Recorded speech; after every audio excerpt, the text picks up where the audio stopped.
Well, good evening, everybody. How we doing this evening out there in Mandan, North Dakota, Mr. David Fettig? How's it Well, going? It's a beautiful day, and unfortunately, we have to talk about more federal infringement about the new yeah, well, 4473. we're gonna hit that right quickly. Hey, Eric, good to see you. Meadows, Meadows jamming out to your intro music. Meadows is youngest one, so she's kind of funny. Josh Patterson, Josh, I got your picture. We're gonna show that a little bit. Thanks for tuning in this evening. Everybody must be out hunting or coming back because I see the numbers are a little low tonight, but that's okay. That's okay. I tell you what, let's start this out. And if you would, sir, would you please read our Second Amendment? I don't know. I went to Mandan High School. That might be a tough one. We'll give it a shot though. The Second Amendment, a well-regulated militia being necessary to the security of a free state, the right of the people to keep and bear arms shall not be infringed. Absolutely. And we start to show off every single week with that. I think we ought to start doing that on K Fire too every morning, just because I know they're not doing that on the so called Wednesday show in the afternoon. But hey, whatever, we got to give Yeah, them a little crap once in a while. So some people might need a reminder too. I think a lot of people. I think about pretty much 99% of the congressmen they probably need a reminder right now. They seem to have forgotten what the 27 words actually mean. It seems like so. I know I got a busy weekend coming up. I'm going to be heading up there early Friday morning, stopping off at K Fire, and then we're heading to Fargo for the North Dakota Farm Bureau State Convention. So that'll be an interesting weekend. But how about you? You going to go out hunting? I actually bagged my buck on Saturday. Saturday, You about did. 5 minutes too. I ran Did up, tagged it, took a picture, so I didn't have to fight with the game warden. did I see the picture? I don't remember getting that picture. No, no, Oh I my can god! honestly say it was a shameful tag to fill, but it was a big body, and what wasn't on his head was definitely on his butt. Putting meat in the freezer, right? Oh yeah, yeah. It Oh, was a 30-yard deal, and the old 7 mag was overkill, but it still did the job. heck, Eric Newman, he uses a 300 rum. I mean, Remington Ultra Mag all the time. So he says nothing's overkill. Oh, Eric, you must drag your knuckles when you walk. I'm telling you what, now that we can use 50 calibers, I got we're going to try to get that on video here before the end of the season and use a doe tag that we have here and just show people that it's not the evil blow them apart firearm that everybody thinks it would be on a deer. Because let's just face it, you know what a 50 BMG can do, and Oh yeah. I mean it ain't like we're going to be shooting these at a mile. But yeah, I'm looking forward to it. I'll make a great video. We ought to be able to spark some naysayers and some supporters on YouTube channel that we have, and probably not call. They'll probably call us fake hunters. We're not real hunters or something. Who knows? Whatever, right?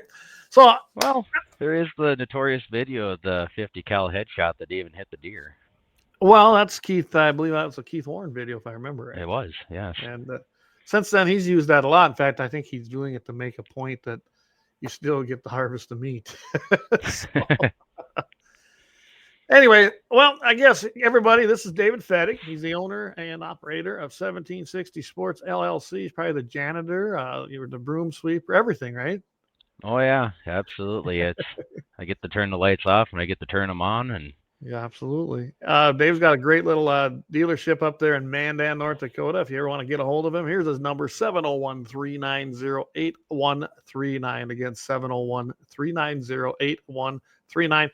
I got introduced to David a few years ago from a mutual friend of ours that unfortunately he passed away here a little over a year ago now, a year and a half about now. yep.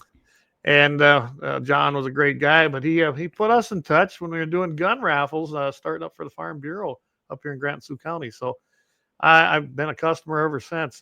Seems like every time I come to your shop, I'm a little lighter in the wallet. But Well, we do our best to help there. he's got a website, 1760sports.com. I can tell you though, I don't think you monitor that as much anymore, do you? It's more or less a calling card. It's Okay. basically a business card for me. I don't have a store on there anymore, so it's a good way to get a hold of me through the emails or just Yeah, call, text, whatever works best for you.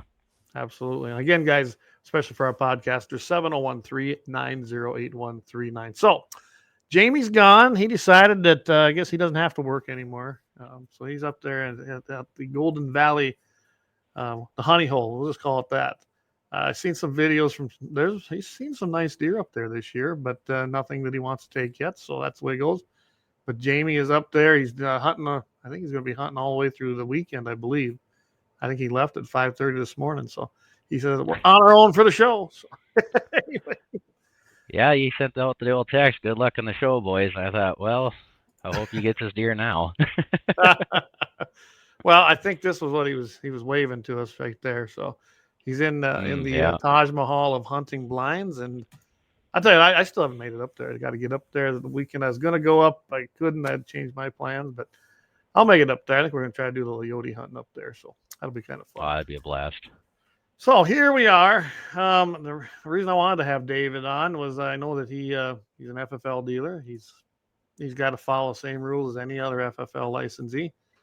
4473 forms are changing. The ATF, in their infinite wisdom of trying to make it as difficult as possible under this regime called the Biden administration, they have changed the 4473. And, I got asked here actually the other day because somebody went to buy a gun and they didn't realize this. And that made me think that, maybe that's what we cover tonight. And I had told them, I go, it's not probably going to change back either unless we put a lot of pressure and try to get essentially to Trump, if he wins, so that he can change it back, because this was not passed by Congress. It's their own rule change. I don't know if anyone's going to challenge it in court as of yet. Who knows? It will be determined. It can be. It could be. Who knows what will happen? But why don't you start off and tell us a little bit about what you know about it? Well, I've been comparing the new one that's revised for August 2023. Mm-hmm. I've been comparing to the old one revised of December 2022, which, if anybody knows anything about these forms, that is a very aggressive change. These forms usually last years. Wow. So that's a big aggressive change in itself. The only thing I can harp, any other FFLs listening to the show tonight, they gave us the instructions that I printed off. I read through them. Right. These are they're going to set you up for failure. There's typos in it. There's bad information on the instruction sheet.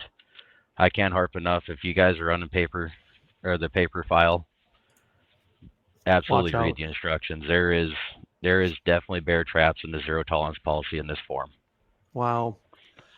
Imagine that. ATF comes out with something that, and that's their intent. They want to make sure that then the zero tolerance thing going on this, like we saw in Valley City with the FFL up there. And of course, they want to make it just as difficult as possible because they don't want us having guns. And they knew this was going to be the way to do it. This is their avenue. Change the rules. It's like I always say, when commies and Democrats don't like them, they change the rules. When they don't like the rules, they change them. And that's exactly what they're doing right here. They're changing the rules, making it harder. And here we are now. Now we have this 4473 that you probably better get yourself versed in if you're going to be filling it out. Yeah, absolutely.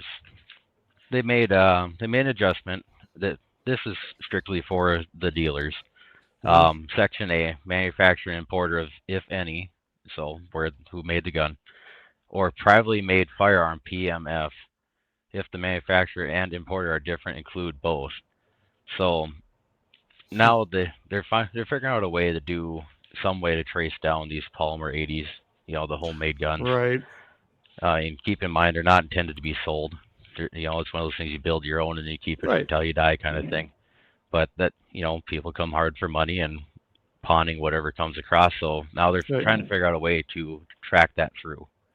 Yep. So that's the first step that's changed on the dealer side that I've seen here. Mm-hmm. The instructions talk about some other stuff that has changed, like resident and city limits. That's the questioner section B. This is now the purchaser's part. Do you reside in city limits? Yes, no, or unknown. That's actually not new. This was on the dealer side. December 22 revised form. So you've already been answering this if you bought a gun in the last year. Okay. Just shooting down the list, the questionnaire as usual, place of birth, dates, social security number. None of that has changed. But when you answer question 19, country of citizenship, check one or both, or check one or the other. Mhm. U.S. citizen or other country or countries specify. If you're considered a national, you can check the U.S. box, which I'm not really understanding what the definition of national is if you're not a U.S. citizen. Yeah. But going back into the question here, question B, if you guys recently purchased a firearm, question B used to read, do you intend to purchase or acquire any firearm listed on this form and any continuation sheet? So if you're buying more than 3, there's a continuation sheet. Mm. Or ammunition for sale or other disposition to any person described in question 21C through M, which is commonly all the felony and felons, Right. illegal immigrants, so on. So getting back to Um, that one with the multiples. Now I remember multiple gun purchases. Generally, we didn't fill anything out on that form, the original form. I haven't bought one on paper for a long time. mhm. Usually, the dealer would fill that in, put them in there, and then they'd get asked that question when they called in the NICS, right? Yep. So now we Yeah. actually have to fill that in. Is that what you're Nope. saying? That's Oh, um, the multiple continuation sheet's always going to be the dealer because we're writing in oh, the okay, manufacturer, model, serial number, the type it gotcha. qualifies under, caliber and gauge, All right. or gauge, not am gauge. So that's once again that's the dealer side of it, but it's asking about it's basically stating that, hey, we want to know you're buying more than 1 or 2 or 3 or 500, whatever your crazy collection can end up being on that day. should, should be as many as I want, right? Hell yeah, why I, not? Doug actually chimed in here. He said he's been doing everything electronic. So I threw it out there. Is it easier doing it electronically? Like I said, I haven't had to do one for a while, but I haven't bought anything since they changed the form. At least not through a dealer. Bought a couple private sale ones, but that was family members, so not a big deal. I shouldn't even admitted that right here, but anyway, um, I said It's all last time I legal. did an electronic one, it was okay, and it seemed pretty, you know, pretty easy to do. But I wonder what's that going to do now? Um, my position on it is when you do electronic form stuff like that, you have your subscriptions and stuff. I do it strictly by paper entirely because it's cost of overhead. Mm-hmm. I am a home-based business. If anybody's looked up the store already, you see that the Google drop is right on my house. So I Actually, don't have the foot behind his traffic. house, he's got his own Yes, building. yes. Yeah, it's a detached shop. It's out back. Yep. We're following all city regulations here. But I think the reason I don't do the electronic form is almost entirely because of overhead. The ebook stuff like that. It's easier for me to keep paper books, remember how to write legibly, and safely Right. store that documentation. So everybody does something different. I do it as old fashioned as possible. Well, electronic, like you said, the overhead to put the system in. By the way, they don't provide that for you guys. Anybody that's got an FFL and they want to put that in, they're going to have to pay for that, whatever it takes to do that. All they provide is the system from the ATF that you can access. Otherwise, you're on your own to do it all. If I'm correct me if I'm wrong, but it's entirely up to the FFL dealer to install the equipment that's necessary, right? Yeah, absolutely. If we're not being forced one way or the other, it's just as long as we're up to regulation. Yes, good. Yep. All righty. So I interrupted you there, so we'll let you continue. So basically, the old form had a little aim of sight of on ammunition and stuff. These forms have always indicated where the ATF is trying to go next. So Right. the fact that they took ammunition off the questionnaire on the new one gets my attention. Now question B now says, do you intend to sell or otherwise dispose of any firearm listed on this form and any continuation sheets in furtherance Mm. of any felony or other offensive punishable by imprisonment for a term of more than 1 year, a federal crime of terrorism or drug trafficking offense. I mean, Federal crime of terrorism. So that's and interesting. so everybody knows I'm not giving you the answers to these questions. If you actually read the portion where you sign It's right there. and says you didn't lie, you're aware that you're going to prison if they figure it out. You know, the Hunter Biden thing, more or less. Right. It tells you right on your what you're supposed to answer, how you're supposed to answer, Right. and if you lie on it, they're going to more than likely figure it out. I mean, it's not too often a federal agent doesn't already know the answer to the question he's asking you. Well, that's any police officer, or I haven't met a cop yet that doesn't know the answer when he's asking a question. Right, I absolutely. mean, or at least the perceived answer they want. It isn't always black and white. They try to lead you, and they do. And that's why I always tell everybody, no matter what, whether you're guilty or not, if you're plumb innocent and you're in a situation, do not answer their questions and get a lawyer. You Oh use your yeah, right. You have the right to remain silent and do that. Every lawyer I know says, don't matter what's happening, you do not answer their questions, and you ask for an attorney right away. And that's what I would do, no matter what it was. oh That's just, yeah. and it's no different here. If I was to be questioned, it'd be interesting to see though in a situation on this, being you've already filled out the form, and they have a perceived, lie essentially that you've committed. That would be interesting. It really would. Yeah, so let's shoot down the questionnaire here. And Yeah. once again, this is aiming at the zero tolerance. The ATF loses stuff all the time, and somehow they end up in gangbangers and drug cartels. Fast and Heaven forbid Furious. a dealership puts an I instead of an L somewhere. Yeah, and So and to be clear, everybody, the thing that happened in Valley City, that was clerical. That was a human error. In fact, a lot of them were initialed, from what I understand, and there wasn't that many. It was yeah, just complete human error, and that's never been an issue. And I can tell you that I don't know who they are now. I haven't dealt with them, but when I worked for NRA, I'd met the ATF agents out of Fargo. They were good guys. They seemed like they understood that people are human, and errors do yeah. ahead. So I'm going on what the new guys are like. I don't know how strict they will be, but I imagine what happened in Valley City came from the top. It did not come from the North Dakota side of it and work its way up. But who knows? I would firmly believe that because our agent that roams our neck of the woods here, Mm-hmm.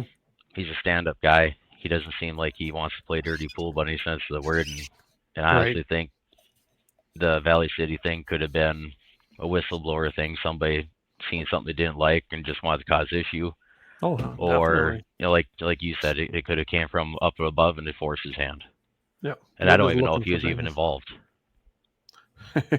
Jay Titan, he says, "Hey, here's a toast to you, brother. The ATF pistol brace rule is dropped.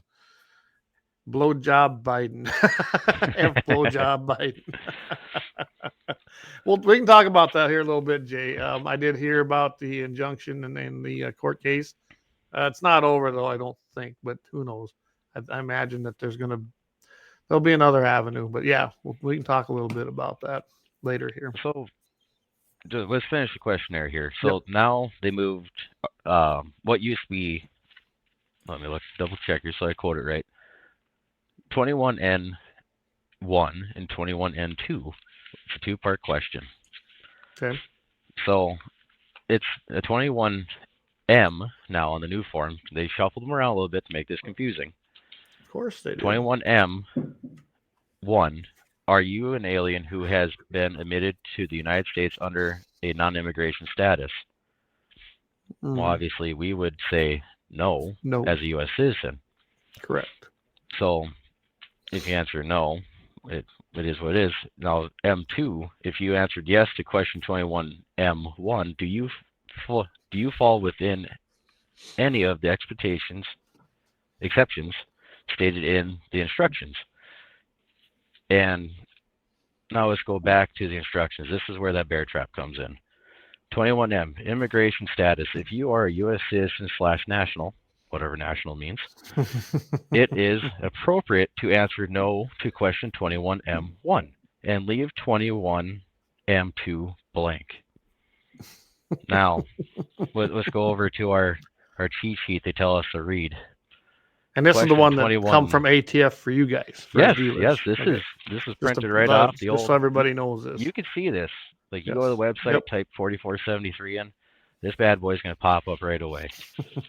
So 21N2, question 21N2 in parentheses at the end of the question now reads U.S. citizen / national, leave 21N1 and 21N2 blank. There's no parentheses telling us to do so on the questionnaire. Imagine that. So the instructions on the form tells us citizens fill out no and then leave the second part blank. The instructions that they gave us separately tells us that you're supposed to leave both blank. It's a bear trap, the zero tolerance policy for the FFLs. Yep. This is going to get a lot of guys. And the worst part is like you said, they got caught with initials. There's no initials. We are supposed to take that form and add it to the error list and keep that on file forever. Forever. And issue another 4473 and have them go through it again. And then we're supposed to document somehow that's how that went. I'm imagining that if I remember right, each 4473 form is also numbered, right? So it isn't like you can just throw it away. Corner. That's what I thought it was. So guys, when you hear people coming out to you and saying it's an unregulated business, does this sound unregulated to you? I mean, here's your FFL, dude. We're talking like a little form that the government come up with to run through the NICS background check system and do a background check on you. So if you mess up filling it out, and I don't know about you, but I have messed up a lot of forms over my life just because didn't read it correctly, didn't do it correctly. Now you got to keep that indefinitely, by the way. Forms didn't used to have to be kept indefinitely. They do now, but that's been for a while. And store these. Can you imagine if you've been in business for 50 years, the amount of paperwork you could have just in even mess ups? And then keep that and then issue a new one. I mean, this is just stupid.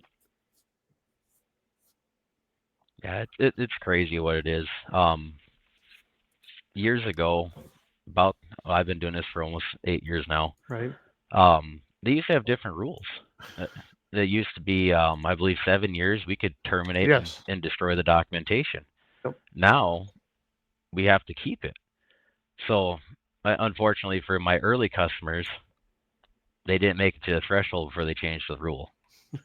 So I still have every piece of paper, all that information on file is safe, kept away. And another thing that they changed that a lot of people aren't aware of is, unless they change it, I haven't come across reading it. It used to have a rule that the FFL was required to keep their books and maintain their safety, and then whenever we feel that we don't want to be the guardians of our books anymore, we can turn them in. Right. Now, if you're not a licensed dealer anymore, you're forced to turn them in. Wow. So even if you retired and you kept them, now you can't. Yep.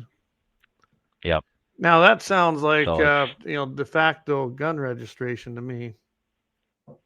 It potentially is, and I have no doubt that's what they're using it for. We passed a law several years ago.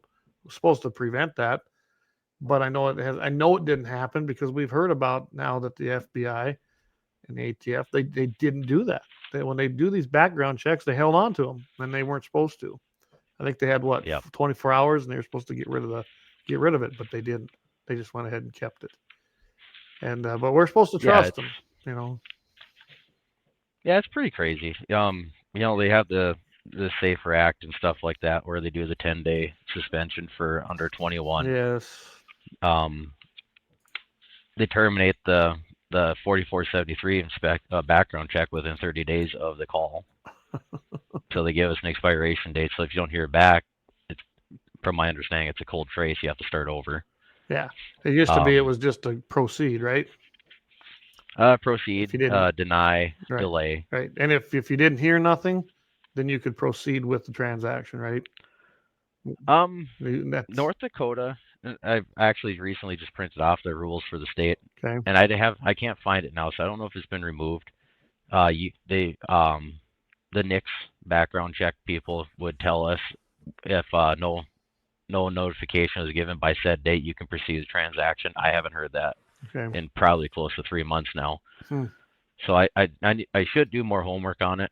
Right. I kind of went to the policy, if I don't get a proceed or deny, I just basically call the transaction a stalemate. I used to follow state law, and I just tell them, it's like, hey man, why don't you just give it 2 weeks? Right. If I don't hear anything, then we'll go ahead, because legally by state law we could. Yes. I mean, that's well beyond the threshold, but I really didn't want to be the guy that said, hey, you're good to go. You're on day 8 here, Right. 8 business days. You're well beyond the threshold. Go ahead and take your gun. Yes. And then they call me and say, hey, don't proceed. And now I got to give your information to the sheriff to collect that gun. And I don't want to use gun back. No. Because it's a used gun. And the worst part is I don't have to give your money back. That's the way the law is written on that. So it's bad for customer service. It's bad for clientele base. Bad for everything. It just sucks. I hate being the guy that guy that says the infringement is, I'm holding you from, owning your stuff, but right. 10 minutes of fun for you ain't worth 20 years of my time. No, and why would it be? And that's what they've done to you guys. It's just like they made every business in the country a sales tax, a tax collector. Let's face it, that's what they are, collecting sales taxes, other taxes.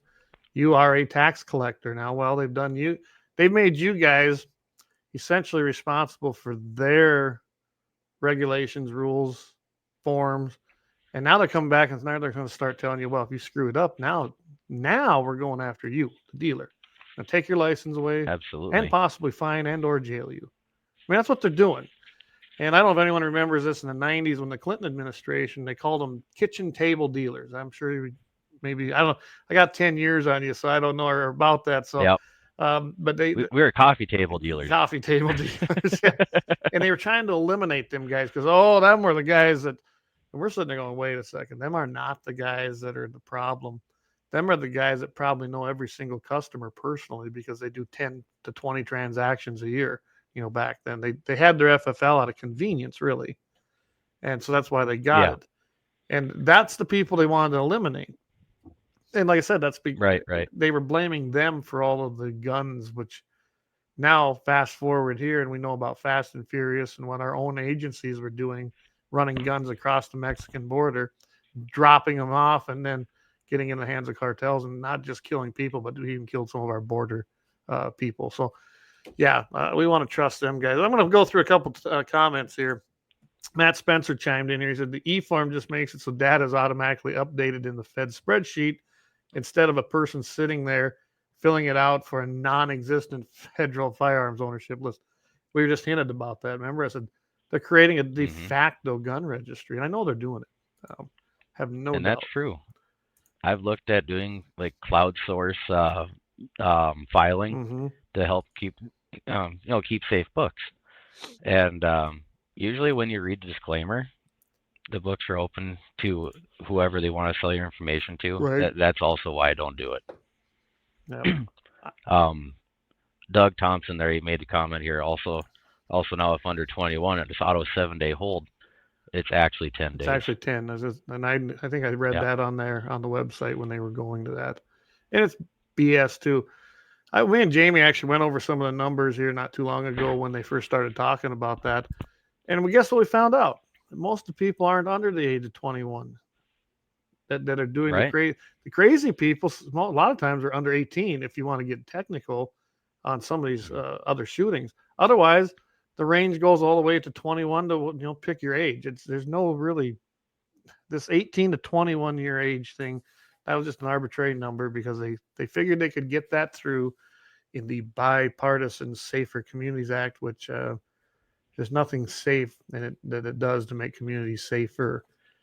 Just infringed upon us some more. So we'll tell you what, we are going to go, I believe, and take our first break, thank our sponsors, pay a few bills, and maybe give you a chance to get a beverage. So we'll be right back, guys, after the first break here.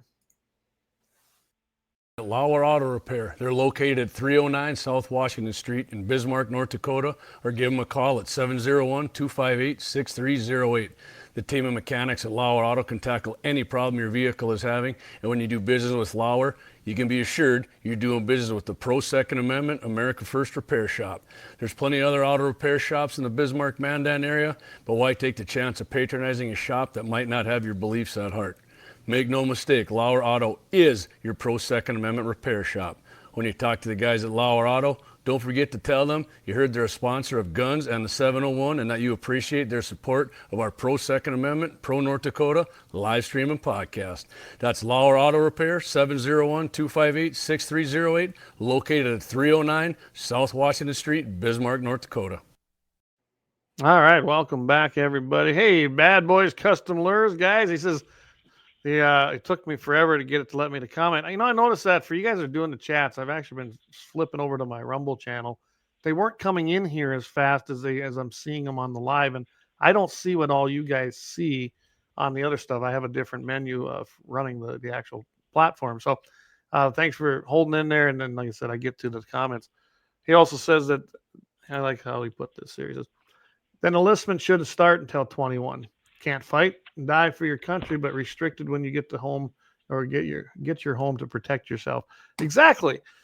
If you're 18, you can pay taxes. You can be tried as an adult. You can enter into contracts. You can be held accountable for debt. You can be drafted if they implement it. You have to sign up for selective service. It's still there. They just haven't implemented it, I believe, since Vietnam. So you can do all these things, but yet you can't own a firearm and exercise your actual Second Amendment right. It makes no Yeah, it's a sense to terrible me. thing, isn't it? I mean, to me, it's ridiculous. My personal favorite is the politician that says that their minds aren't mentally developed, this, that, but yet we have 19-year-olds flying, $15 million fighter jets. Yeah. Their minds aren't developed, but yet they're out there. They're handling the weapons of choice by our military, full autos, non-full auto. I mean, everything. They're out there launching rockets. They're flying jets. They're doing everything that most of these politicians probably can't do. Be my guess. None of them could. They probably don't even have enough intelligence to do half the thing these guys are doing. But yet, by golly, if you want to buy an 870 Remington, nah, you got to wait 10 days just because you're between 18 and 21. Yeah, it's insane. And they keep that record. I guess that just means we'll just buy them privately here, and then maybe they'll be gifted, to anyone under 18 in my family. Speaking of youngsters, me and you talked about this earlier, and we talked about hunting. Kids hunting. Everybody, Yes. had that grandpa or somebody that dropped them off at a section line and said, "Walk the other end, I'll meet you there." Yeah. And this week here has been kind of a brush up on trying to keep up with the Century Code, the state laws, federal laws for North Dakota, and Right. I found one of them pretty troubling. Clayton, you remember what I'm talking about, right? Yes, I do, and it's probably something we're going to have to address in the 2024 legislative session. Now that you told me about it, I'll let you finish up. But I did contact a couple guys already, one in the Senate, one in the House. So yeah, so everybody's caught up. It's section 62. .1-02-07, use of a firearm by a certain minor's prohibited penalty. Well, that sounds like fun, doesn't it? Yeah, doesn't it? And guys, again, this isn't our Century Code. This is North Dakota state law. This isn't federal stuff. So, it reads the following. Any parent, guardian, or other person authorized by the parent or guardian of any minor under 15 years of age who permits that minor to carry or use any firearm of any description loaded with powder and projectile in public is guilty of a this is nice Class B misdemeanor. This section does to apply if the minor is under the direct supervision of a parent, guardian, or other person authorized by parent or guardian. So basically what that's saying is grandpa can't kick your kid out at the section line and catch him in an hour down the path. Yeah. And we all know what a Class B misdemeanor does in the state of North Dakota now, don't we? I'm sure you heard about the Luke Simons deal for not having the proper license plate on his vehicle. Guess what that does to you? It also suspends your firearms rights in the state. Did you know that? I was not aware of that, no. Yes. So that's probably coming up in the next session. We're going to try to put something through in that special session, but then the powers that be there said, nope, we're just going to keep it right to the budgetary stuff. So there's a lot of stuff. There was a lot of bills being introduced, but that was one of them that was going to try to fix that. So yeah, if you get a Class B misdemeanor in this state, you will lose your firearms rights, just so you guys know right now. And it can be something very simple. I mean, a Class B misdemeanor isn't nothing. I mean, really. But in this state, it's enough that you lose your firearms rights for a year. So be aware of that. I'm not seeing I came across something. Maybe somebody can find it. I read something in this There's this roughly 10 pages for North Dakota. Something Mhm. about you having up to 20 or 30 days to get your gun rights back after getting a Class B misdemeanor, but I can't remember where I found it in here. I might. Boy, this new information has been a whirlwind of torture.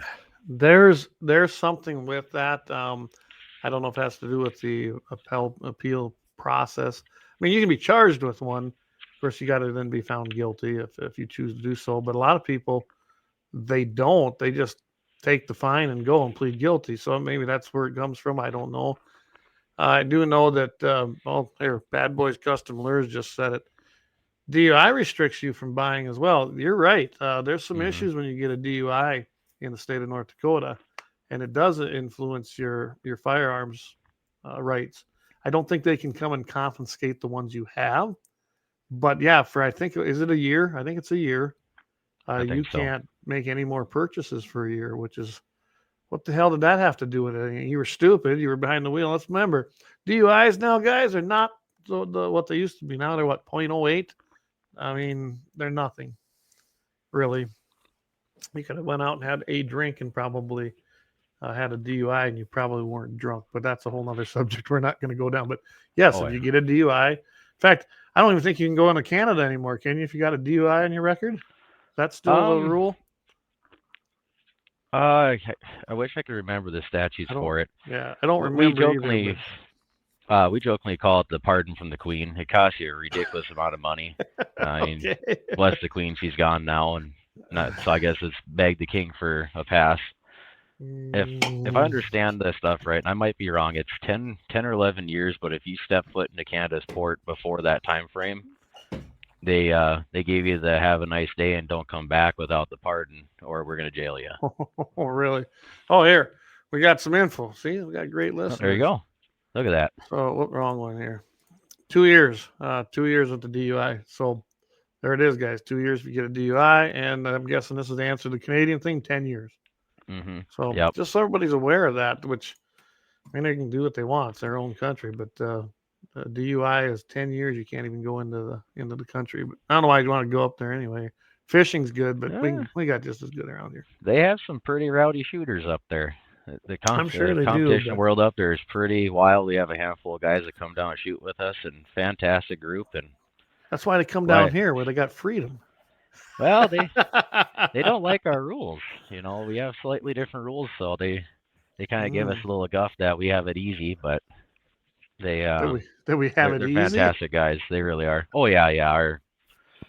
Our competition rules are quite a bit different. We Oh, do a different style of competition. firing. Okay, I Yeah. see what you're saying. I thought you meant with possession. I was like, wait a second, it's Oh, that Canada. too. Yeah, man, that's a rabbit hole for another day. That they can Oh, have stuff, but they can't sell it now. And boy, they got Trudeau sure made some. it rough. He Yes, he really did. did. Corey Merriman. It's been 10 years. I suppose it has, hasn't it? I might be able to go back to Canada now. Corey says.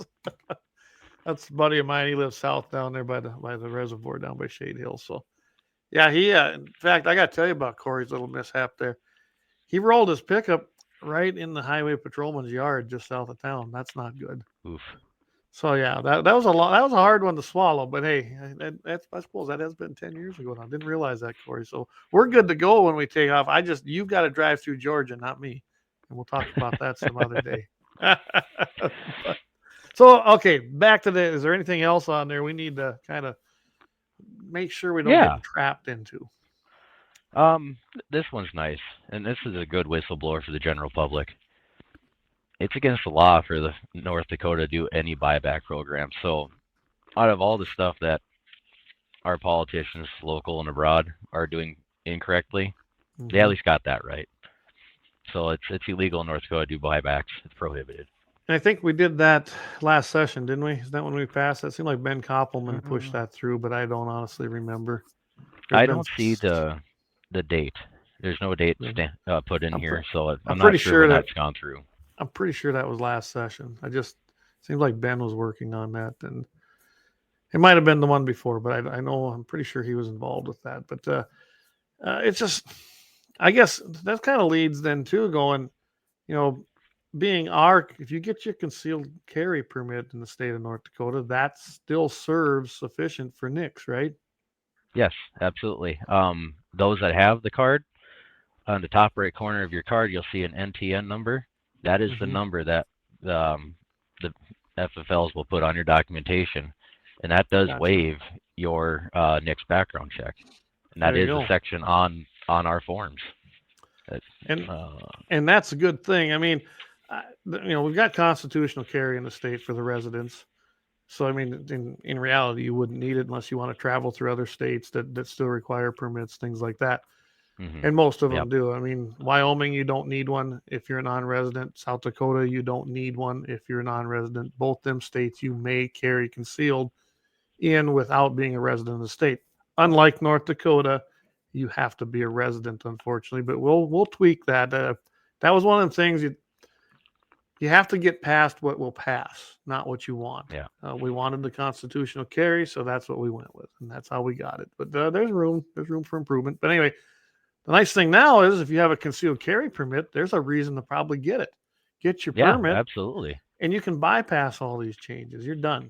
You get your permit and you're done. Yeah. I mean, anybody can go to the ATF website, atf.gov, search 4473 and look at these forms and get versed in them, understand what they're saying, what they're doing. Knowledge is power. It's not a secret. These are federal documents. Right. For the people that would go, oh, that doesn't work that way.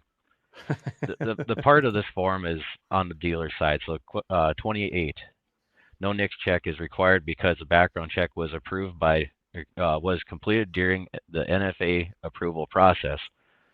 Right. So essentially, when you buy a suppressor or anything that would be a controlled item under the class, what's known as a class 3, that box is checked, and we don't follow through with the background check. You just fill out the 4473 for our documentation of who picked it up, essentially. Okay. Now, the part to the concealed carry permits is question 29. No NICS check is required because a transferee/buyer has a valid permit for the state where the transfer is taking place, which qualifies as an exemption to NICS. And the question has issuing state and permit type, date issuance, if any, expiration, if any, and permit ID number. So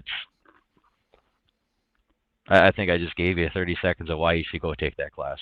I think that's exactly what you just did. What I was doing was kind of going through the ATF website here, looking at this, and yeah, if you want to find any of this, it's on there, guys. It absolutely is. I mean, there's actually more than what we've been talking about on there.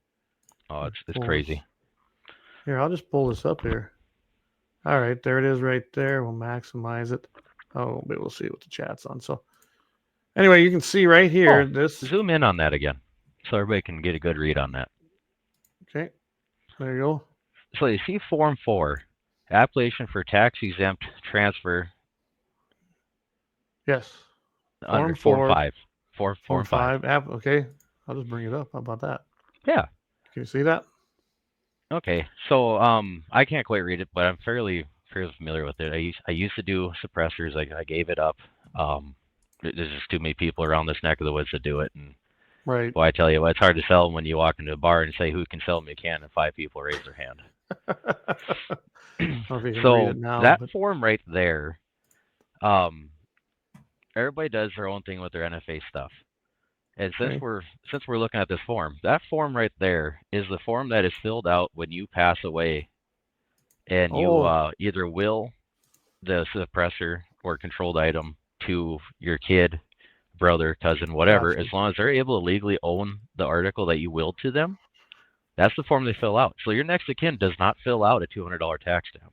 No, that's already been paid, so that transfers. Yep. So is this the same one you do as if, say, you move from one state to another state for yourself? Or is that a different one? No, that's 2910, I think is the number for that one. That could be. It's the same form you'd fill out if you were to travel abroad with a controlled item for an extended period. Oh, okay. So like say, you do the Florida trip and you go down there and you're going to be there for 2 weeks, you'd fill out the form for that. But if you're only there for 3 days, I'm pretty certain it says on the form, don't waste our time. Don't even send it to us. Could be. I don't think we should have to waste our time anyway, but that's just me. Right, right. Yeah, I mean, it's exactly how they say it too. Is if you're not going to do extended stay, don't bother sending this to us. But Right. it's the same form you'd use if you were to move. Gotcha. Yeah, firearms transaction record over the counter. That, yeah, and there's guys when you go to the forms, firearm forms on the actual website. See if I can bring this back up again. There. Oh, there. I'm guessing you can see it now. So when you go on this, you can see there are this is every form you need, whether it's the 4473, whether it's the ones for the firearms licensees. There's some there that partake that they're going to need. There's also an actual firearms licensees. It's got your dealer stuff, your types, type 01, type 02. Every single dealer type is on here that's listed. If I went through this, I imagine that there's a form in here that tells you how to apply to become a dealer, I'm guessing.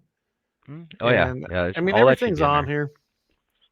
Yeah, get familiar with the website. I've been there before. Here's a federal firearms licensee theft and loss report, and I know the FFL dealer out of Isabel. He had to go through that here just a couple of years ago when he had a bunch of stuff stolen. They recovered some of it, but most of it's gone. And them boys are in jail for a long time that did it. Oh So. yeah, yeah. A fun one, like going back to like the Fast and the Furious deal that happened with Obama. Mhm. If you go back to, I believe it's Form 10, it's referred to as the death certificate. Really? Okay.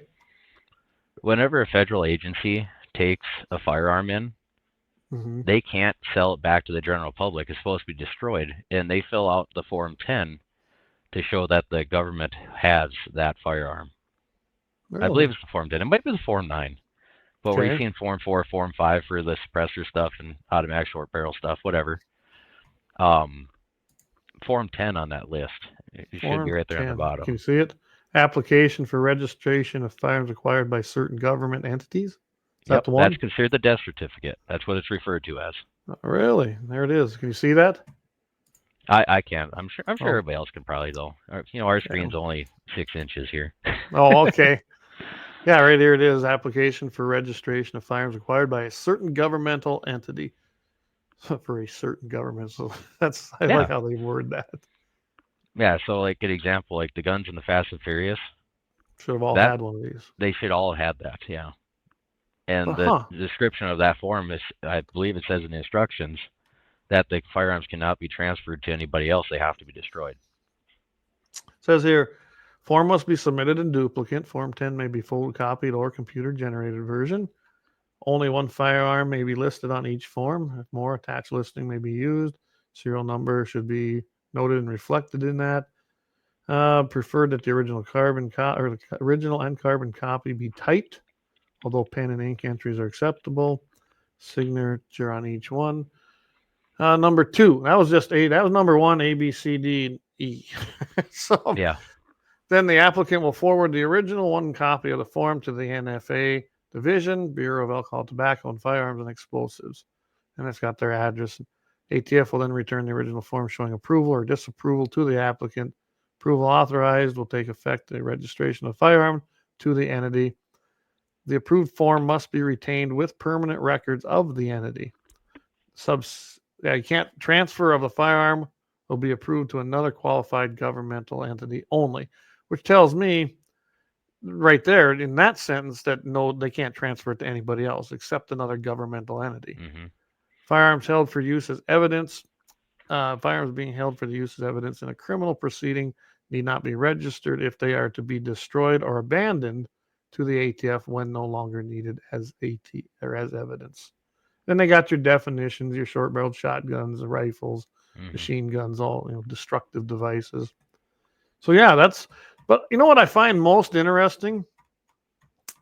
Now this is pretty serious stuff, really. When they get this, they Yeah. have a 2-page application form, and really it's a 1, and the second page is just definitions and instructions.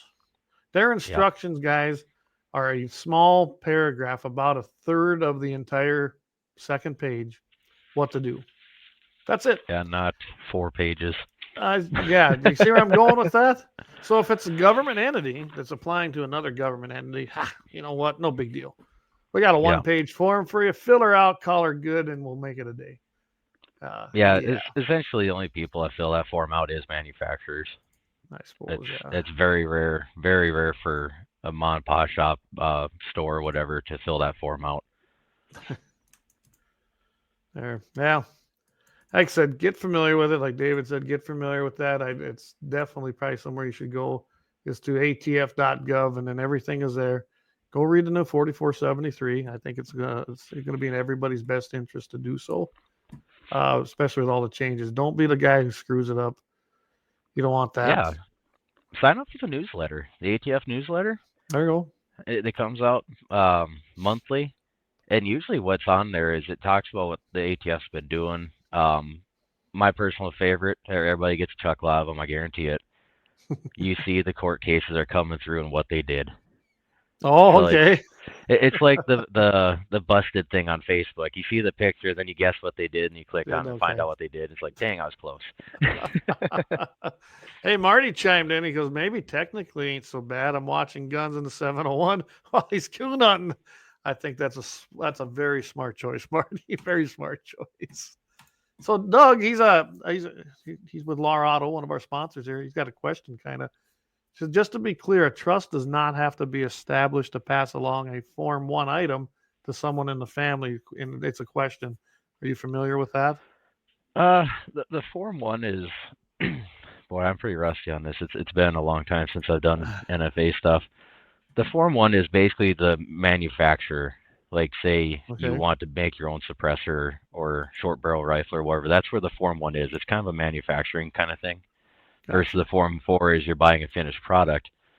My understanding, and I'm gonna kind of paraphrase what I was told from my ATF agent when I first started doing the FFL stuff. Right. It was very clever lawyers that found a way to market something that wasn't necessary. And by all means, trusts are important. You know, if people do it with their land, people do it with their property, people are doing it with their guns, suppressors, automatics, whatever they have. It's understandable why they do it. But that fear of the Fed coming in and taking all your toys because you didn't do it in a trust, that's not true. Not true? Okay. No. Actually, I was a dealer for them. I own many. They're all personal. They're all done Form 4 individual. They're in my will that you know, the wife takes care of that kind of stuff, and that's the end of it. And another thing to mention, so say you don't have your affairs in order on that kind of item.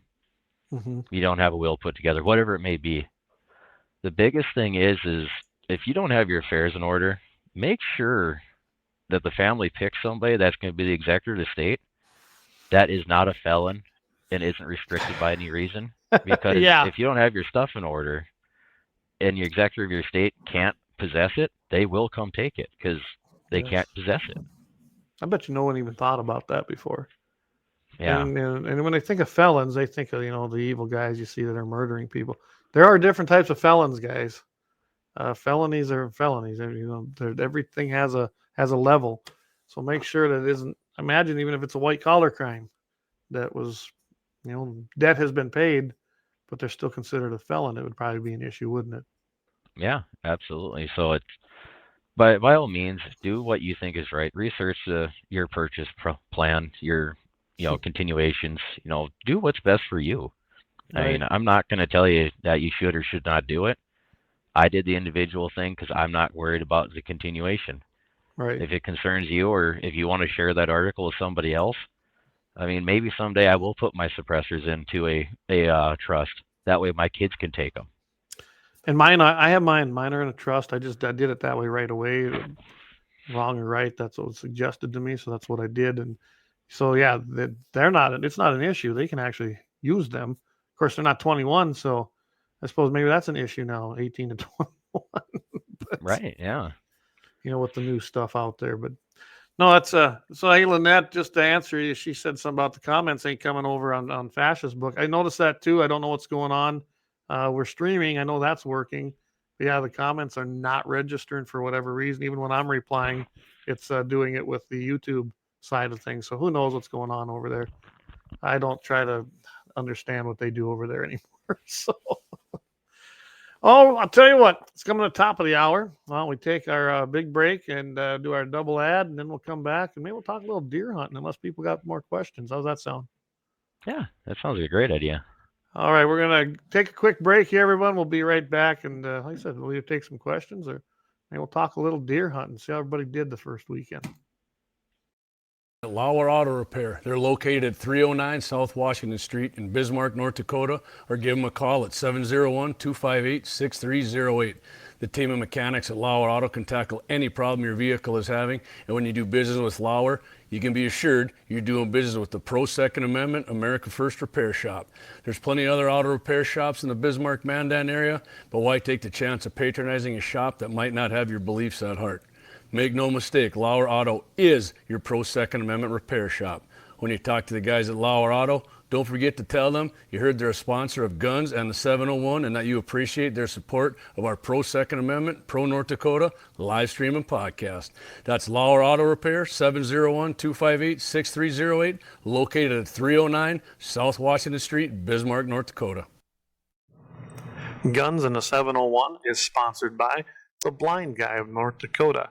For all your custom window coverings, you can contact them at 701-222-3932. They're freedom-minded, they're patriotic, and they love the Second Amendment. This husband-wife team was born and raised right here in North Dakota and based out of Bismarck.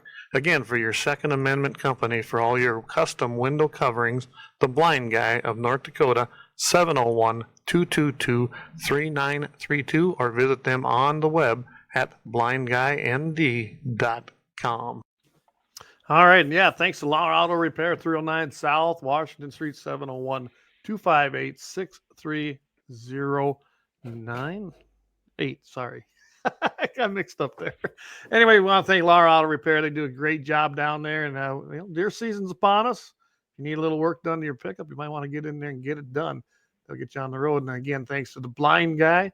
blindguynd.com. Wyatt and Tammy do a fantastic job. In fact, you'll believe it or not, Jamie's got blinds in his Taj Mahal hunting blinds. So he did the work out there, and he loves them. So guys, get a hold of them, blindguynd.com. All right. So if anyone's got any more questions, you can just roll them in here. I'm seeing a lot of them, not everything. I know we were talking a little bit about some things that were brought up, and one of those was basically what's happening with the pistol brace stuff. And I believe if I got this right with the latest deal, it landed a 3-judge panel in the U.S. Court of Appeals for the Fifth Circuit has ruled unanimously that the final rule that came from the BATFE on firearm receivers is illegal and has remanded the case back now to the district court for reconsideration. So that's where we're at. I think this is far from done. I think it was stupid anyway. It was just another thing to try and regulate everybody over a hunk of plastic, essentially. So right now, I guess it's kind of a stalemate. From what I understand, reading all of this, and it's a unanimous ruling, so that's a good thing. I think what's going to happen here is if they're going to kick it back down there. If that comes out of that district court, again, with the same ruling, I imagine the Fifth Court's going to probably send it on. If it ends up in the Supreme Court, I guarantee you, the Fifth can actually overturn it and say, yep, we're going to base this on Bruin. There's no historical basis for this, and throw it out. They can appeal it. If it ends up in the Supreme Court, I don't know if it would, because the Supreme Court is probably going to rule the same way they did on Bruin. I mean, Bruin was huge. I don't know. I've said that multiple times on here. Bruin was huge because it was based on the historical usage. And we'll see what happens. But I think that's where we're at right now. So right now, we're okay. I know the Second Amendment Foundation was included in this. They were happy with the ruling. And basically, their opinion is the same as mine. ATF has exceeded its authority. They're ruling through regulation. They're making law through regulation. That ain't how it's supposed to do it. They're supposed to do it through Congress. So we'll see what happens. I'm kind of interested myself to see how this turns out. Well, and I thought I'd address part of it is, they're coming up to the point where they're making law-abiding citizens felons overnight Stroke over of the pen. something that is cosmetic. Yes, cosmetic. It's just like the assault weapons ban when they passed it. Think about it. Folding stocks, suppressor. It wasn't even suppressors. It was flash hiders on the end of your guns and a mag. Mhm. That was a lot of that was. I mean, what in a forward grip, there was I forget how many things on there that violated that, and a lot of it Oh, was cosmetic. you know, I don't have my competition rifle back here, unfortunately. I can tell you right now, my F class gun. A lot of listeners probably don't know what F class is. The best way to explain it, it's prone bench rest. It's one shot at a time, precision shooting. You know, not taking anything from anybody else's sports, but Right. we definitely don't have the game by the ass. It's a hard game to play, and my single shot 308 would not be considered a safe gun. It would be considered an assault weapon because of the configuration of my single action bolt action gun. Yep. Well, and that's just it. They take these firearms and they base them on looks. I think they target stuff that they figure maybe not a lot of people really have because there won't be as big of an outcry. Can you imagine if they came out and said, "Hey, all bolt action rifles that can take a tube or a mag, anywhere from the calibers of 22 up to 50 cal, they're illegal now." And you know what I just described here. Uh, can you imagine? I mean, I imagine there would be a little uproar because it pretty much encompasses every single rifle made. Oh yeah. But if you Well, go like during after the something break. like a pistol brace, rather than, I mean, let's face it, a pistol brace is a hunk of plastic, secure. It makes it secure, so you can shoot it one handed. Short barreled, rifle. I know a lot of handicapped people that have actually used them because they can't move this arm for maybe had a stroke. They're fully functional. Their arm don't work. So they use that because they've got that brace and it Mhm. allows them to shoot that firearm again, which they should be able to. It's just it's insane what they were doing with that to begin with. Oh yeah. You know, I it's think like I see a lot of look at guys. Jamie. With that, Look at Jamie. look at Yeah, you. he does everything kind of goof. We see him in the intro. He probably could use an arm brace from time to time. Well, yeah, he probably needs one there. You know, like Uh, a great example. We know I see. Jamie's a pretty good marksman, right? He is a good marksman. So what's I got here's a 10-round magazine. Why is Well, that not scary? But the big old 100 is. yeah, see, there's the one he needs. Oh yeah, he needs this. Jamie, come on down. You need this. I mean, you sit in the blind all day anyway. It's not like you're gonna carry this heavy thing. I mean, here's what he had to do this. I don't know if you saw this picture. Oh yeah. It's on his Grendel. I believe that's a 60 rounder, but that's Yeah, it looks like one. Yeah. and everybody, that's his hunt rifle. I know it might be shocking to some of you, but that's his hunting rifle. So don't worry about it. It can be used for hunting. He's got all the Yeah, it evil looks. things on there.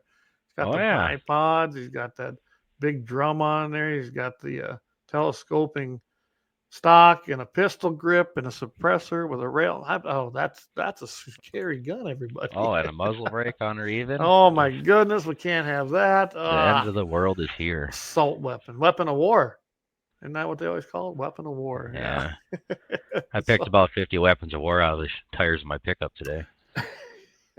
We've been over the weapons of war thing on here. Yeah, the crossbows are weapons of war. If everybody wants to, if they want to, go review some of the past episodes. We kind of broke down the weapons of war several times on here. So Doug puts on here. See, everybody's switching over. I noticed that the YouTube comments are not coming through for whatever reason. But I noticed that everyone switched over to YouTube. These bolt actions with a scope will be considered sniper rifles in the future. Hey, you'll be okay though, won't you? You're a sharpshooter. Oh, right, no. David? Oh, yeah. Yeah, remember? Yeah. David Yep. now he's certifiable. But anyway, he's certified sharpshooter. All right. So more people understand the concept. When you compete in the NRA's sanctioned stuff, there's 5 classifications. Marksman being the bottom, sharpshooter, expert, master, and high master. It's based off percentages, and unfortunately, the competition side inside the NRA's office is pretty short-staffed. I mean, what is a handful of people do the whole country? 2. It used to be 2. I couldn't believe it when I walked in there, and I was like, this is the entire competition department. There was 2 people in there. Now that's been several years ago, but I can't imagine it got any better. So you sit there and think about it. I mean, I've been incredibly lucky. I've been shooting with some great guys that's been willing to share that decades worth of knowledge they hold, Mm-hmm. and I went from an absolute beginner to running with the boys, and Yeah. I'm thankful for the guys I shot with. It's been great help, and Well, yeah, it's a funny good that community, that's where I right? got placed. Yeah, absolutely.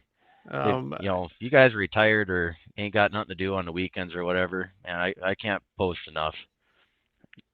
Take Yep. a look, see where the matches are. Come check it out, come watch. Depending on what it is, I mean, without more people coming to play with us, the sport's gonna die. And the And I problem bet is that's not it. there's not a lot of young people there either, is there? Or is No, there getting to be no. a few more? There's probably a close to a 20-25 year gap between me and the youngest shooter. Yeah, that's what I'm getting at.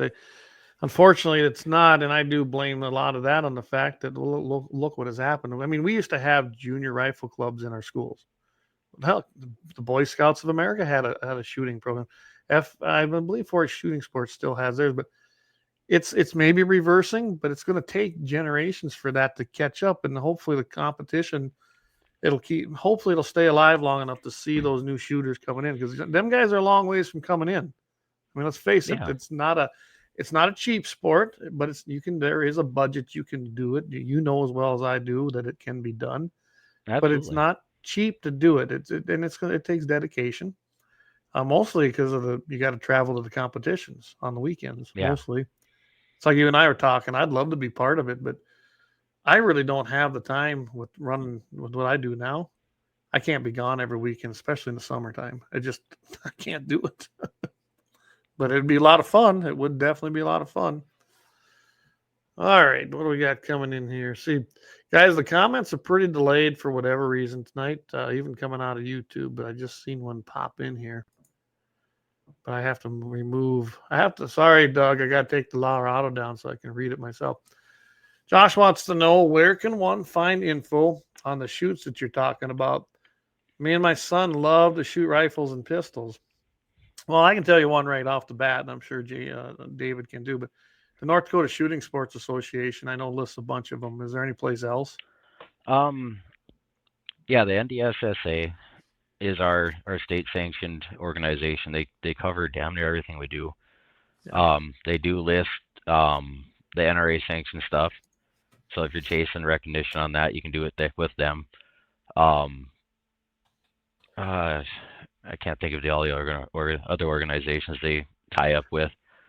So I know that you can South check their Dakota schedule. Shooting Sports also used to do it. I don't know if there's anything on the civil defense sites, but I know that South Dakota CMP, yeah. Shooting.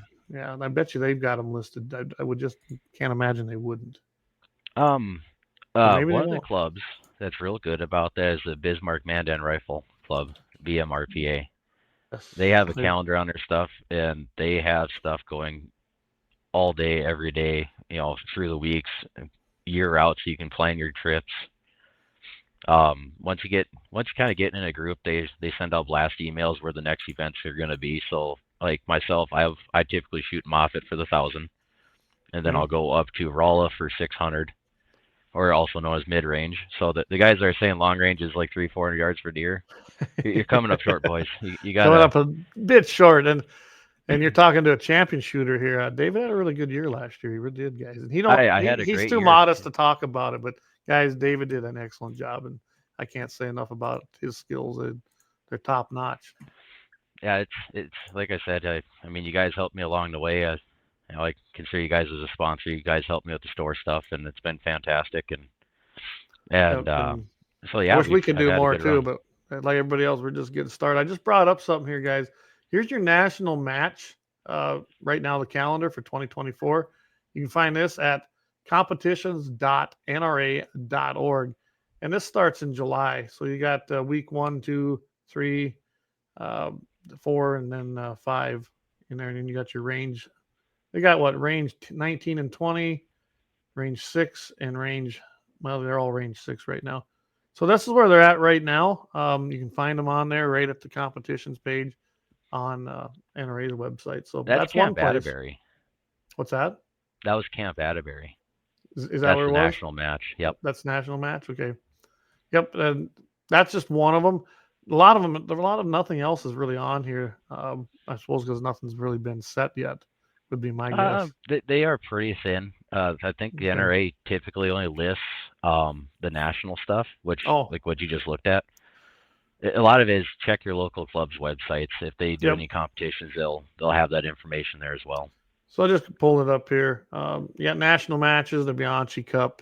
It's on here. The collegiate championships, which getting to be a lot of college teams, guys, a lot of college universities. And I'm happy to say and proud that when I was working for NRA and with NRA Foundation and Friends of NRA, we funded a lot of them right here in North and South Dakota to get those, to kickstart them, get them their seed money and get them going. And NDSU had a really good one.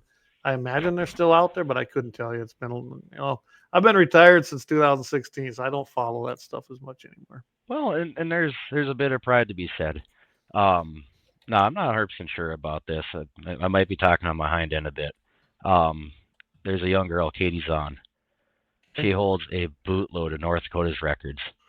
She is also one of very few that are internationally distinguished in small bore. I think there's less than 20 people have ever achieved that. That's pretty outstanding. So we have a small town North Dakota girl that's done her job. She's made it. She's riding a college bus, pulling triggers.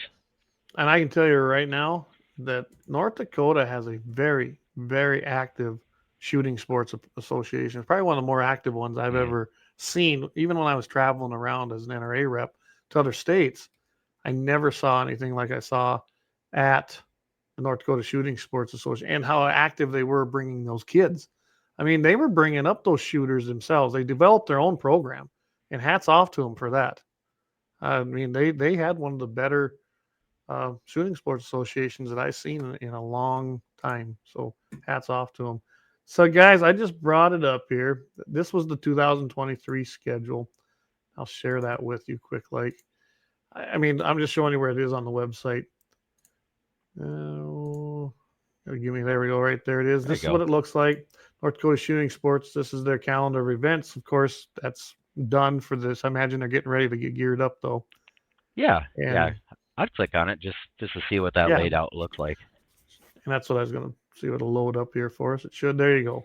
So this was the 2023 schedule. And look at that. It started off right there in January. Remember, there's a lot of indoor ranges in North Dakota.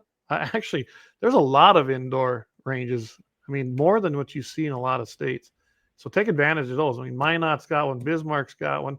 Grand Forks has one. Fargo has one. I don't know if Dickinson's got one yet. I imagine they're going to work on one if they don't. I don't know if they do or not. I haven't heard anything being shot out there.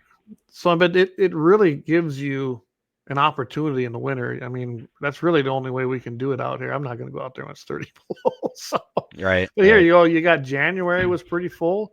You got February, March, April, We're not May. seeing anything on the screen here.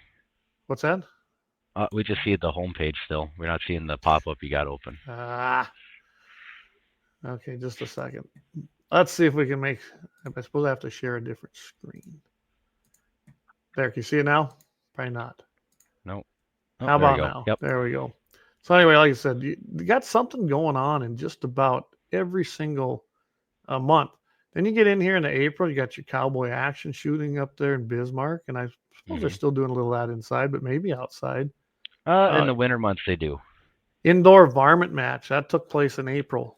So now you got a 22 black powder cartridge rifle silhouettes. I mean, guys, there is something to do. Here's your high power clinic. So they do clinics too. So if you're interested, check it out. And right there, you've got Tom Hedrick and his numbers listed. You can give them a holler and they'll get you signed up, I'm sure.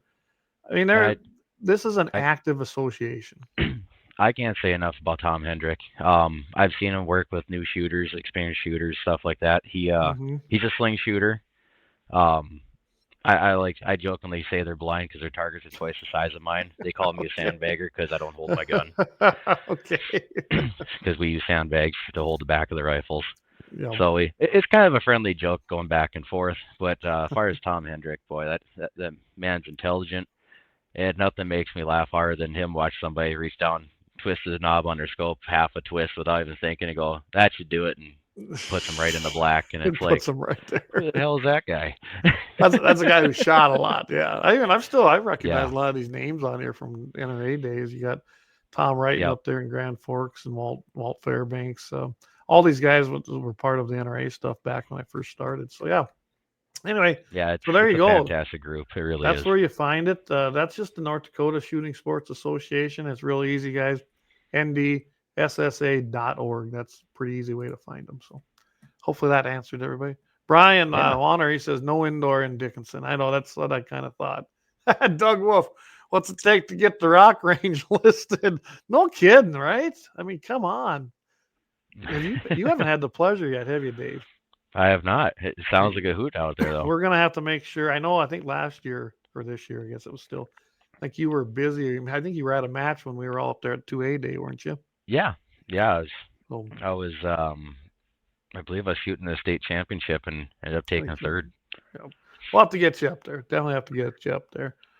Hey, One Shot Cap says, didn't hear if JD got his deer. Not that I'm aware of yet. I know he didn't get it this weekend, but he's up there right now. Well, actually, right now, it'd be 8:18 where he's at. So he's at the Saddle Sore. He's not at the place. He's at the Saddle Sore in Golden Valley. He's pretty right. hardcore. He might be sitting in the old Taj Mahal there with a cot and a bottle of water. And a thermal. No. Hey? They get mad about that, don't they? All right, guys, we're going to take one last break here, and then we're going to come back, and we'll just kind of I'm going to kind of update you on what happened here deer season. If you want to, you can do the same, and then we'll probably do a happy ending of the week, and we'll probably sign off for the week. So we're going to go ahead and take a quick time out. Thank our Lauer Auto, one of our great sponsors here at Guns in the 701. Lauer Auto Repair. They're located at 309 South Washington Street in Bismarck, North Dakota, or give them a call at 701-258-6308. The team of mechanics at Lauer Auto can tackle any problem your vehicle is having, and when you do business with Lauer, you can be assured you're doing business with the Pro Second Amendment America First Repair Shop. There's plenty of other auto repair shops in the Bismarck-Mandan area, but why take the chance of patronizing a shop that might not have your beliefs at heart? Make no mistake, Lauer Auto is your Pro Second Amendment repair shop. When you talk to the guys at Lauer Auto, don't forget to tell them you heard they're a sponsor of Guns and the 701 and that you appreciate their support of our Pro Second Amendment, Pro North Dakota live stream and podcast. That's Lauer Auto Repair, 701-258-6308, located at 309 South Washington Street, Bismarck, North Dakota. All right. Again, thanks to Lauer Auto Repair down there. They do some great work. And again, 701-258-6308. That's where you're going to find those guys, and they'll get you in and get you back on the road, tip-top shape. Plus, they're supporting your Second Amendment rights. So, hey, I had to come back in when we came in right here. Doug says, GPS says he's at the Saddle Sore. Can't even hide. You can't even hide anymore. We got him low jacked. So anyway, I'm just going to kind of say something about, we had a few pictures come in. So I'm going to put them up here. Josh Patterson and his son were out, had a successful hunt. We'll go ahead and put that up here. There it comes. That's his son, Brody, his very first buck. So congratulations to them. They had a great time. I don't exactly know where they were hunting, but sent that in and got a nice little buck. And I don't know what rifle that almost looks like. That's a laminated stock, of course. But good job. I'm glad to see that we got them young guys out there. And then I had the pleasure of taking out a guy. This guy's name is Jordan Abrahamson. He came up here with it'll be Jeff Magram's nephew, Colin. And they had never hunted deer before, neither of them. They're in their 20s. And I said, yeah, sure, bring them up. So we went out. This was right before basically getting to the end of the day. And I put him on the does, and he drilled that one. I believe it was 320 some yards. Not a long shot, but long. You know what? For a first time shooter, congratulations. And he dropped it. It was one shot. So he took a nice fat doe off of our cut corn and had a great time, and was able to get him a nice deer for his first time. So we went out and did that. I can tell you right now, guys, deer hunters were plentiful and the deer not so much. It was kind of frustrating at times. I can't stress this enough to everybody. If you're going to hunt, especially around public taxpayer-owned land, please pull off of the roads. There was hay being hauled all weekend too, and I mean, I watched a couple of guys dang near get their pickup doors taken off. They're parking on the other side of a hill right at the top, right below the crest. That's a good way to get dead, really, if you got them trucks rolling. So please get off of there, get off them roads, pull off, do your thing, but don't just stop in the middle of the darn road. I mean, it's a hazard to everybody, anybody really. Josh says it was a Savage Axis. That's what I thought it might be. He says we put a Boyd stock on it, sweet shooting rifle and very accurate. Savage makes them Axis. You know what? Out of the box, first rifle, nothing wrong with those. That's what both my boys had. It's their first rifles. Now they got their choice of dad's rifles if they want to try them out. I suppose I better not leave my sight. I compete with a Savage. Savage makes a good rifle. They really, truly do. So anyway, it was a great opener for some people. But the deer, the numbers are down, especially in 3F2. And I've been saying that all year. And I was right. I didn't see a lot of difference this year. A few new ones showed up on our place, mostly because I don't have the pressure on it because I'm pretty selective as to who hunts it. But everything got pushed off of those public pieces and then on everybody's private. So there's a few more there, but there's no more deer than there were. They're just in different spots. And people are having trouble filling their tags. I mean, everyone has a doe tag this year. There was a ton of 3F2 doe tags left. They should have just got rid of them and give the herd a break, but they didn't. So there's a lot of people having trouble filling their tags, but met a lot of great new people. Gave them my number. You know what? Maybe next year we'll see what the population looks like. But I've pretty much the people I've got hunting on here other than myself.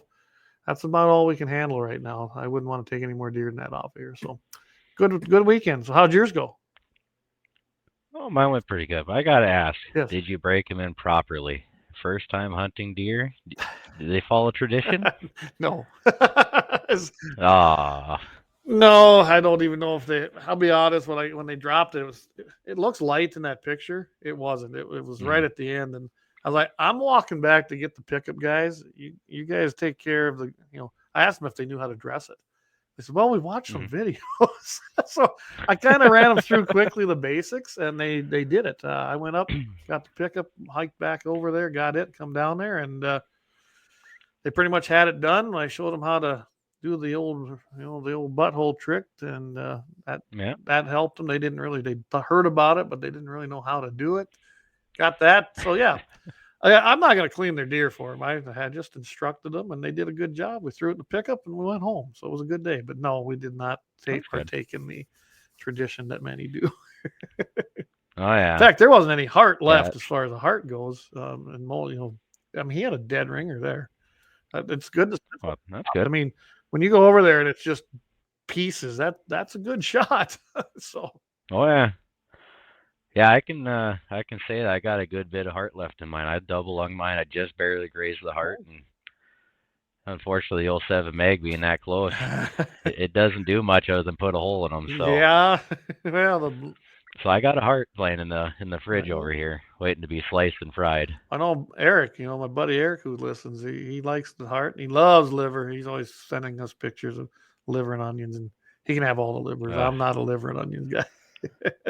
Oh, you should have said something. I had probably about a steak size one there for him. Nice, thick, good color. Yeah, I'm not. It was a healthy beef deer for sure. I never liked the liver, but one thing I noticed cleaning when them guys were cleaning that deer, the fat. So the deer that are out there, of course, those are them cornfields have been there and they've been eating in them. And I mean, the fat on that deer, that should be good eating. It really should be. Another guy that was down, they got one, same thing, come off the cornfield on the other side of the property, and another just fat. So I guess that's good. Well, the old adage is, when the deer are fat, that means we might have a rough winter. And a lot of the jackrabbits were already white. The coyotes that we've seen were pretty heavy already. And my group harvested 2 different bucks 80 miles apart. Okay. And they both had fat layers inside, outside, in between the meat. So if we might have a rough winter. I hope not. I'm tired of it already. Last year was long winter. I hope we don't get that. Yeah, Eric chimed in. Says, oh yeah, heck yeah, liver and onions, good stuff. So yeah.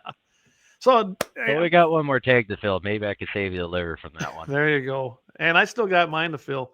I haven't filled nothing yet. So, but the boys each got one, and we're gonna go out. And we'll see. We might go out tomorrow evening when they get home from school. Hopefully, they'll get home from school and give it a try. I should just keep them home and go. So, we're about at the bottom of the hour. So, before we go, we got one thing we do. I cannot let this not go on. Jamie's not here to do it, but I do have a happy ending of the week. So we can't let JD's clip. I'm not going to do a comedy company, but we're going to do the happy ending of the week.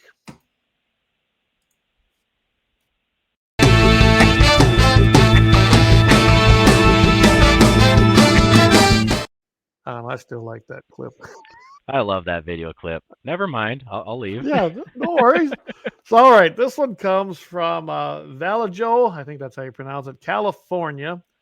The homeowner took a stand against a brazen intruder, leading to the fatal shooting that now is being the town talking. It has left them talking all about it. Incident occurred in broad daylight about 9:43 a.m. when the burglar smashed through the glass and front door of a residence on Georgia Street. The homeowner, defending their property and their life, shot the suspect, who was later pronounced dead at the scene. What I found interesting in this article, and then when I went and checked it out, California marked that already as a homicide, even though it was in self-defense. So that gives you a little insight onto their numbers. If they call that out, that's not a homicide, as far as I'm concerned. That was just taking out the trash. But anyway, I just had to point that one out. They say that the details are still unfolding, but the police department arrived to find the man shot at least once. Homeowner said that they're said to be cooperating with the investigation, and authorities are calling for anyone with additional information to come forward. Sergeant Rashad Hollis, though, did say, that's the public information officer, that it appears that the homeowner did act in self-defense and very unlikely that anyone will be arrested. So, yeah, I guess one other quick thing is it wasn't that far away from the police department. So here you got these things happen. It sounds like it's only like a block away from the actual police department out there in that community. But yeah, basically the person said, nope, self-defense. They were going to go after me. So I took them out, and I don't blame them. I was noted, though, that a neighbor said that this guy has had, the suspect was known for aggressive behavior, often yelling and screaming and insisting fear in those around him, and had been arrested many times. So, so the guy comes in. It sounded like he probably had a gun. I was looking at some other articles and trying to follow up. But that's all I could find. So if he did, he already was breaking the law because he's been arrested for multiple burglaries and things like that. Kind of a bad apple. And you know what? It's a happy ending because now we don't have to worry about him anymore. And an innocent person used another firearm in self-defense. So there's your happy ending of the week. What do you think about that one? That's always a good day. It's always a good day. So, I'm not saying we need the good old vigilante days back, but I think if, the quote from Mike Tyson, people forgot what it's like to get punched in the face. Yes, I have. Speaking of that, did you see what happened in Congress? No, I have not. Kevin McCarthy took a pop shot or something I haven't looked at all the details, but evidently Kevin McCarthy, he can't take not being speaker, and he evidently elbowed someone or give him a punch or something. So Matt Gaetz actually brought up, I think it was a bill or something to basically for his actions. I didn't read. I just caught it. Must have happened either yesterday or today. So I'll have to look more into it. Maybe we'll talk about it on Friday. But yeah, so it's getting wild in Congress even. So I'll have to see what that one's all about. I had to mention it because he talked about being punched out. So he's maybe Mike Tyson's on to something there. I don't know, man. Mike Tyson's getting up there in age, but I still don't think I'd want to make that old boy mad. Oh, he used to. I mean, even in his prime, he hit hard. I bet he still does. The guy was just a powerhouse. And he does fundraiser fights now, where he does a little expose thing, boxes a couple of local guys, and all the money goes to a local charity of some sort.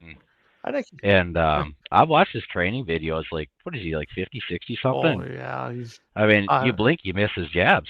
Still, the guy he dominated boxing for a long time, and he couldn't get his personal crap together. He had some issues, but I think maybe he's okay. All those pictures of him walking around with powder on his nose. Yeah.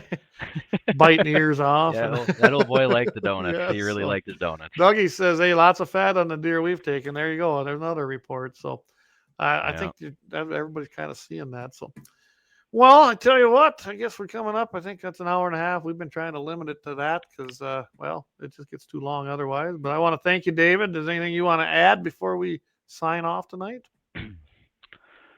Well, the usual. Be safe. Do the old tourniquet thing if you cut your finger off. Yeah. You know, those knives are sharp, boys. You gotta be careful. Sometimes the some old dirt from the people's grass and a little cigarette lighter. Well, I've seen that butter knife you like to carry. Oh, come on. But be safe out there. I mean, as much as I hate the regulation of all the stuff that goes with it, wear your orange. Watch out. Do your best to be safe out there, because last thing we need to do is bury somebody before Thanksgiving. Oh, yeah, that's bad on all kinds of levels. So, yeah, I'm with you.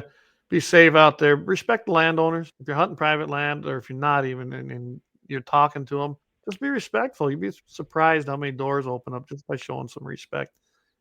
You don't own private land. I mean, if you're not the owner, you have no rights to it. And if you're on the public land, same thing. Be respectful. Don't be like today when I drove between the section line of the public land and mine today. I know you got to take a dump, but could you at least use a little shovel and bury it and not leave a roll of toilet paper everywhere? I mean, I'm serious. That is not the kinds of things that are going to get you on private land. You see that and it just torques you off. It torques me off. I don't do that, and I don't expect anybody else to. So, well, it's November. We don't need Christmas trees quite yet. Exactly. So Eric says we own our land. Us too. We do. So anyway, just be respectful. Do the right thing out there. Have some fun. And I can't stress this enough. Take a kid out there. Get them going. That's how I got started. My dad didn't hunt, but basically I had a guy that took me out and showed me how to shoot and do it safely. And I know Eric can contest. I wasn't exactly the safest person at first because I didn't know no better. But yeah, do it right. Have some fun. Be out there. And I want to remind everybody, 5:50 a.m. radio, KFYR, Mitchell in the morning, 8:15 Central Time, 7:15 Mountain. And you can catch us there every single Friday with Mitchell in the morning. Got some topics, and we're going to be giving away something. So tune in. We're going to have a little trivia question, and we're going to do a little gift package and have you call in. That'll be on Friday morning again. So again, with that, say, what's that? How many tickets do you have left for that raffle? Oh, I guess I haven't counted lately. You need some more? I could probably use a few more to sell, but what I'm getting at is, you fellers listening, ladies, you guys need to buy a few more of those tickets, because I talked Clay into buying that gun for this raffle sell out. He's not going to trust my judgment anymore. Yeah, we still have a few. Maybe 20, 25. We're darn near sold out. So, I mean, I'm taking them with me this weekend to the state convention for the Farm Bureau. I'll have them there. I might even get rid of them there. But if you want any, don't hesitate to email me at guns@gunsand701.com, or you can call me if you got my number. Most of you guys do, 605-430-9503, and we can get you hooked up. Just had a guy send in a check and got some tickets out of the Black Hills area. They're Star of the West Hat Company. So thanks to Brad, your tickets are in the mail. We got the check. We're ready to go. So yeah. Yeah, I mean, that gun is something special. I know we're getting a tad long here, but man, I want that. I play a lot of guns that come through here. That gun turns me a 12-year-old kid. I get giddy as hell.